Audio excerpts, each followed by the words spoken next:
the casket of Congressman John Lewis. As you were watching a very solemn final passage across the Edmund Pettis Bridge, you may have noticed a pause there midway through, and it wasn't until in 1965 on that March day that the marchers were at that halfway point on the bridge, that they saw and anticipated the wall of law enforcement, what that was about to meet them with force. John Lewis that day suffering a cracked skull, a concussion. And today, Alabama state troopers will be part of paying homage to him.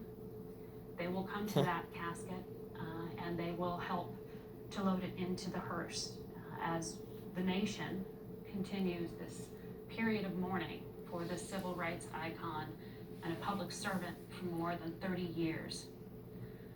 As you can see, that very traditional passage, horse-drawn carriage, the caisson there, passing through the crowds on the other side of the bridge, where that violence happened that day in March, helping to propel public opinion and public support for the 1965 Voting Rights Act. Michelle Miller is in Selma for us today.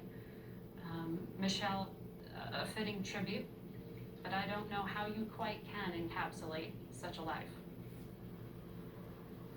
It is a poignant image to see. It harkens back to what we saw at the passing of Martin Luther King Jr. in a horse-drawn caisson carrying his body in much the same way.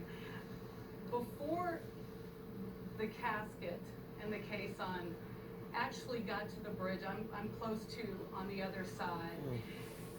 What was so incredible to hear was an eruption of that song. I believe it was "This Little Light of Mine, I'm Gonna Let It Shine." You think about the words to that and what he was able to do in creating a movement and certainly the progress. And as it passed on its way up the incline to the bridge, people started shouting out, "Good trouble, good trouble, good trouble." And then the family joined halfway up.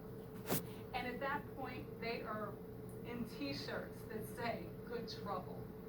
I think about the weather. It has been raining and storming, and it has been cloudy, thunderstorms throughout this area over the last several days. And look at it now. It's as if the heavens opened up to say, we rejoice and we recognize. Poignant scenes from this side of the bridge as the family escort the caisson now into the hands of what we believe are the state troopers. It's a bit difficult for me to see. I'll let you pick it up from there, Margaret. You're right, Michelle. I think this is the closest image we will get to see of the transfer, but as our viewers may be noticing, as they are shot from behind, that appears to be the same military honor